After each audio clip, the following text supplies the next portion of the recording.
प्रभात खबर से मैं राजलक्ष्मी फ़िलहाल मौजूद हूँ जीएमएम कार्यालय में और यहाँ पर आपको जो भीड़ दिख रही है वो भीड़ जगन्नाथ महतो के अंतिम दर्शन की। जी हाँ, यहाँ पर जगन्नाथ के अंतिम दर्शन के लिए लोगों की भीड़ इकट्ठा हुई और ये भीड़ सिर्फ यहाँ नहीं बल्कि एयरपोर्ट से लेकर विधानसभा परिसर और विधानसभा परिसर से लेकर जीएमएम कार्यालय तक पहुँची।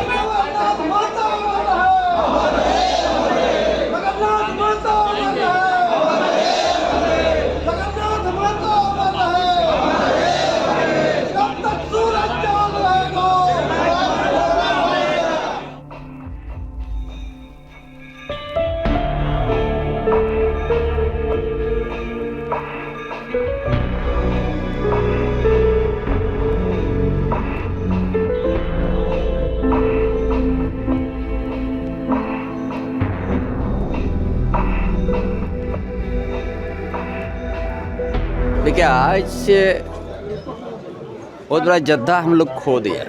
झारखंड आंदोलन का उपज था और सरकार बनने के साथ ही जो विभाग का दायित्व लिया था वो विभाग कुछ दिन तो कोरोना से उनको प्रभावित कर दिया, उससे संघर्ष करके आ गया। तो कम समय में अच्छा काम किया है जो झारखंड की धरती के लिए, है ना। मॉडल स्कूल शुरू कर दिया था, परा शिक्षा कर इतना बड़ा समस्या समाधान कर दिया।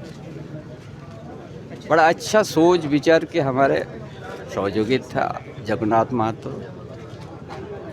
हर समय झारखंड की जनता के बीच में रहते थे, हर समय संघर्ष करके जनता के समाधान करने का संघर्ष करते थे। एक होने के बाद हम लोग बहुत बड़ा क्षति हुआ और आज का दिन में पूरा परिवार के साथ हम लोग खड़े हैं। हमारे पार्टी का एक अभिभावक चला गया, हम लोग बहुत ही मर्माहत हैं, दुखी हैं और झारखंड मुक्ति मोर्चा परिवार के लिए व्यक्तिगत क्षति है, अपूर्णीय क्षति जिसे आप कह सकते हैं। और जगन्नाथ दा एक तरफ तो टाइगर कहे जाते थे अपने जुझारू व्यक्तित्व के लिए और दूसरी तरफ इतने सहज सरल, इतने विनम्र, ये कॉन्ट्रास्ट उनमें देखा जाता था। क्योंकि जब वो ट्रीटमेंट करके वहाँ से आए तो डॉक्टर ने सख्त हिदायत दी थी कि आप किसी से नहीं मिलें, संक्रमण का खतरा है। इसके बावजूद मैं देखती थी कि जो ग्रुप्स जाते थे प्रतिनिधि, वो लोग फ़ोटो लेने के लिए कहते थे तो ना नहीं कर पाते थे। उनके साथ खड़े होकर उनका काम करना, उनको फ़ोटो लेना, कभी भी किसी भी समय आप उनसे संपर्क कर सकते थे, बात कर सकते थे और तत्काल अगर आप रात में भी कहेंगे कि मिलना है किसी को तो सुबह ही का टाइम दे देते थे। ऐसा सहज सरल व्यक्तित्व ये हम लोगों के लिए व्यक्तिगत क्षति है। देखिए, ये मेरे हिसाब से बहुत बड़ी क्षति है और पर्सनली भी मेरी क्षति है क्योंकि मुझे बेटी की तरह हमेशा ट्रीट किया है उन्होंने। बहुत कुछ सीखने को मिला है मुझे उनसे। जब भी गई हूँ तो उनके जुझारूपन को देख के मैं बहुत प्रेरित हुई हूँ। बीमारी के हालत में भी वो हमेशा काम करते हुए दिखे हैं, कभी भी आराम करते हुए हमने नहीं देखा उनको। तो जिस तरह का उनका जुझारूपन राज्य के लिए था, राज्य के लिए वो हमेशा खड़े रहते थे, जेन्युइन काम जो भी दिखता था उस पर बिल्कुल देर नहीं करते थे। तो बिल्कुल बहुत बड़ी क्षति हुई है। जो मूलवासियों के जो सबसे प्रखर प्रवक्ता और मजदूर और किसानों के मसीहा कह सकते हैं हम लोग, उनका निधन एक अपूर्णीय क्षति और पार्टी इस शून्यता से अब कैसे उभरे, ये एक बहुत बड़ा सवाल है। क्योंकि जो गुरुजी के बाद जो संघर्ष के प्रतीक थे, चाहे वो दुर्गा दा हो, जगन्नाथ दा हो, सुनील महतो जी हो, ऐसे शरीकों को हम लोगों ने खोया है। अब ये तो नियति है कि हमको ये मान लेना पड़ेगा, लेकिन पार्टी कार्यकर्ताओं के लिए एक बहुत बड़ा क्षति है और हमको लगता है कि संपूर्ण झारखंड में इस शून्यता को आज महसूस किया जा रहा है। ये क्षति है और इसकी कमी निकट भविष्य में नहीं पूरी की जा सकती है। जिस तरह से वो सहज सरल व्यक्तित्व के धनी थे और जो भी मिलता था एक बार मिलने के बाद अभिभूत हो जाता था कि किस तरह के ज़मीनी नेता हैं और किस तरह से सभी लोगों को सम्मान देते हैं।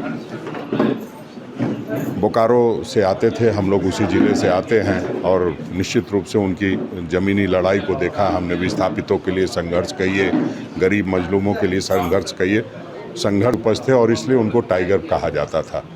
आज उनका नहीं होना निश्चित रूप से झारखंड ही नहीं देश दुनिया के लिए भी दुखद है और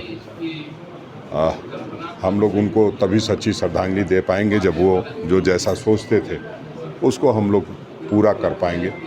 झारखंड के ही नहीं बल्कि पूरे देश की बहुत बड़ी क्षति है और एजुकेशन सेक्टर में बहुत बड़ा लॉस है।